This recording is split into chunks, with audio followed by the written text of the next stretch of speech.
manuscrits de l'abbaye de Clairvaux ont été inscrits en 2009 au registre Mémoire du monde de l'UNESCO. Depuis début 2012, le Grand 3 entreprend la numérisation de ce fonds, avec pour objectif de proposer en 2015 une bibliothèque virtuelle Clairvaux. Un travail long et minutieux réalisé au sein de la médiathèque du Grand 3. Clairvaux, on connaît la prison, on connaît aussi le monastère, mais Clairvaux, donc abbaye fondée par Saint Bernard en 1115, comme une bonne abbaye, conservait une importante bibliothèque. Alors, au XIIe siècle, vous trouvez des bibliothèques dans tous les monastères importants.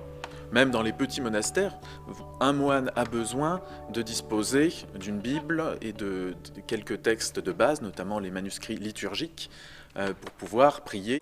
On est dans ce qu'on appelle le manuscrit, jusqu'à la fin du XVe siècle.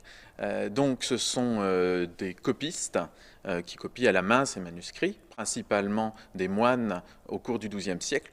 Tous les ingrédients du livre sont très coûteux. Le parchemin, donc il faut une peau de bête, donc de mouton, principalement, mouton, chèvre, veau, pour faire 2 feuilles. Encore plus coûteux, l'enluminure. L'enluminure, donc la décoration peinte dans les livres, n'utilise que des ingrédients extrêmement précieux. Donc le bleu, notamment de Clairvaux, est fait à partir de lapis lazuli.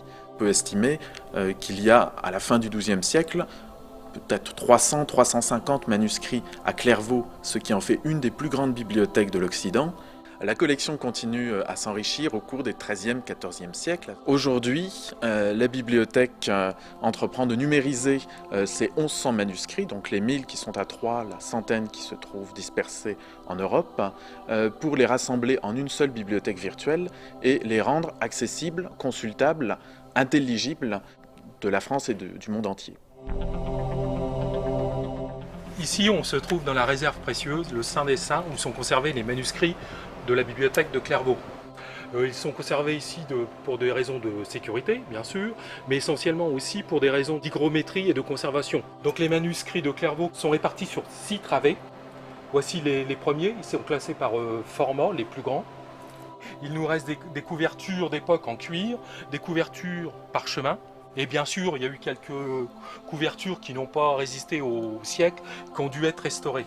Là, vous avez un manuscrit avec une reliure monastique, donc vraisemblablement au XIIe, XIIIe siècle sans doute, avec les armes de Clairvaux, donc ce damier de rouge et de blanc. On voit donc la manière dont la reliure est faite avec ce qu'on appelle un nez de bois, donc un plat en bois, recouvert ici en cuir blanc. Une société a été retenue par la médiathèque du Grand 3 pour procéder aux opérations de numérisation. Ici, on se trouve dans la salle de numérisation. C'est un travail très long, de patience, de minutie. Et environ, on numérise 300 pages par manuscrit pour un travail de 7 heures par manuscrit. On vient en fait placer le document sur un plateau pour protéger la reliure, parce que ce sont des manuscrits quand même très fragiles, très précieux. Et avec une vitre manuelle, on vient simplement poser, vous voyez, la vitre n'appuie pas, n'écrase pas le document, toujours dans le respect du manuscrit. Et une fois que des réglages assez complexes de mire, de netteté, de couleur sont réalisés, on peut lancer la numérisation. C'est pas vraiment un gros photocopieur, c'est beaucoup plus perfectionné puisqu'on travaille avec une caméra qui, grâce à la bande lumineuse également, va venir balayer le document sur toute sa surface et va donner en direct l'image numérisée. Le prestataire nous renvoie donc ces fichiers numériques haute définition sous forme de disques durs externes qui parviennent ici au labo photo où ils sont vérifiés de façon exhaustive pour voir si tout correspond à la demande formulée sur le cahier des charges. Le contrôle consiste dans un premier temps à s'assurer que la totalité des vues demandées, donc essentiellement la reliure et les folios, soient bien présents dans les fichiers numériques. Ensuite, on s'intéresse plus particulièrement aux qualités techniques qui ont été demandées, c'est-à-dire la résolution, la colorimétrie, le cadrage. Notre rôle est de réaliser à partir de ces fichiers haute définition des images destinées au site internet de la médiathèque. Et pour cela, il faut donc réaliser des images plus légères, adaptées au format internet. Je dirais les 3 fondamentaux de la numérisation, c'est la conservation, la diffusion, la valorisation. Et dans la conservation, c'est de conserver de façon pérenne les fichiers numériques haute définition.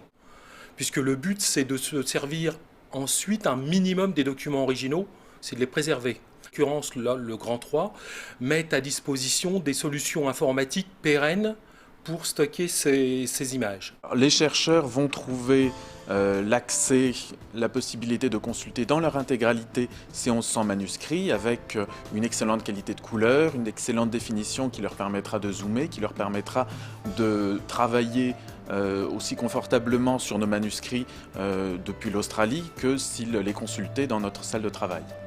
Et le grand public pourra consulter ces manuscrits, pourra accéder aux images les plus remarquables de cette collection et pourra comprendre par le biais d'animations pédagogiques comment on faisait des manuscrits, comment on conservait des manuscrits à Clairvaux au Moyen-Âge. Juin 2015, nous fêtons les 900 ans de la fondation de l'abbaye de Clairvaux. Donc l'objectif est de mettre les 1100 manuscrits de Clairvaux en ligne sur la bibliothèque virtuelle de Clairvaux à cette date.